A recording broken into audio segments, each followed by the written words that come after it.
2 pekan sudah banjir dan longsor menerjang Sumatera. Per 9 Desember 2025, korban meninggal dunia menembus angka 964 orang. Aceh, Sumatera Utara, dan Sumatera Barat masih bergulat dengan lumpur, puing, dan keterisolasian. Gubernur Aceh Muzakir Manaf menyampaikan pernyataan yang mengguncang nurani. Membimbangkan, ada mati bukan mati banjir, mati kelaparan.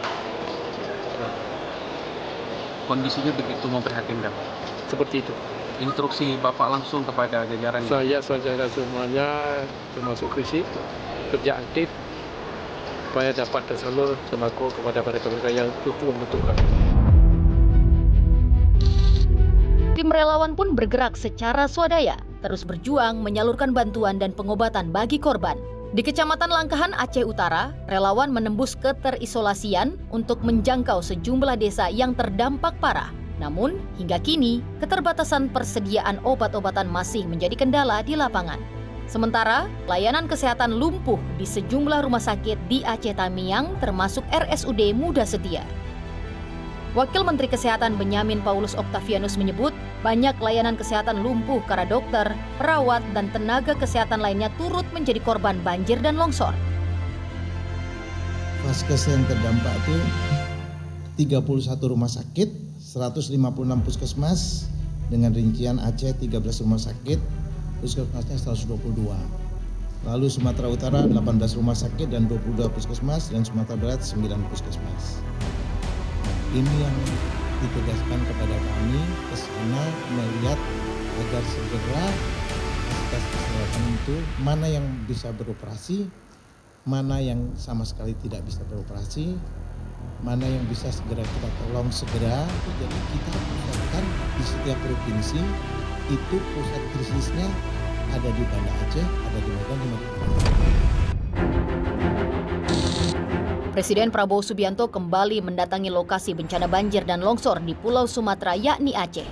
Di lapangan, Presiden meninjau langsung kondisi permukiman warga, infrastruktur yang rusak, serta proses penanganan yang masih berjalan.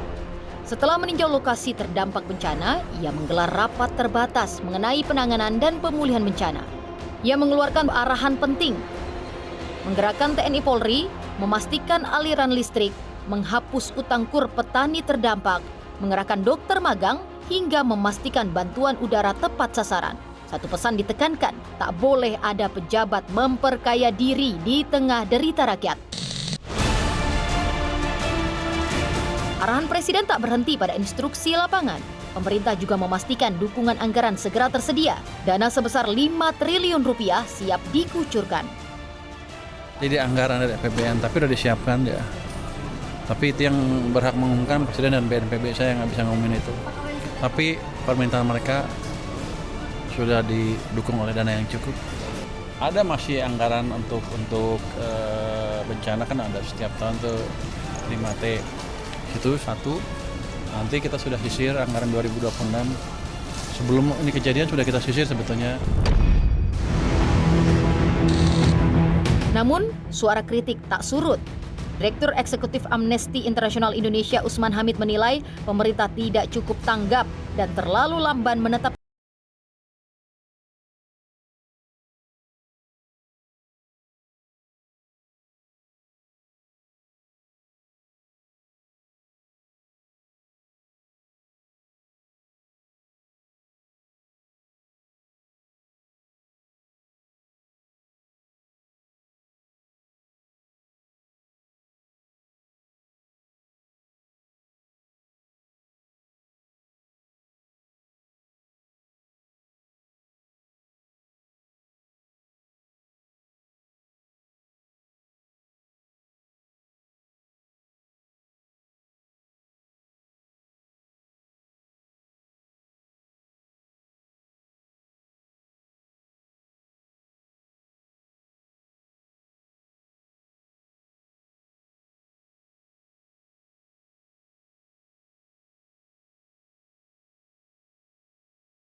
meski begitu, dukungan internasional tetap mengalir ke Sumatera.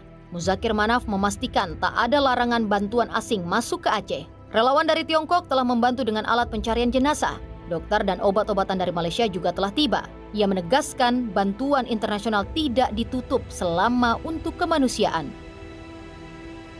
Yang jelas bantuan dari luar disalurkan dengan tepat.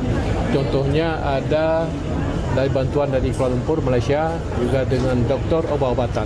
Jadi tersalur semuanya dan bahkan tidak cukup. Dan mereka dalam beberapa hari ini, hari Rabu, saya rasa dia akan datang dan membawa obat sebanyak 3 ton lagi. Dan bersama banyak doktor-doktor yang akan datang ke Aceh. Jadi Aceh bisa menerima bantuan dari luar ya Pak? Saya rasa dia ada larangan. Tidak ada larangan. Berarti tidak ada saya sah-sah saja. Tidak ada, mana ada. Mereka tolong kita, masa kita persulit, kebodoh.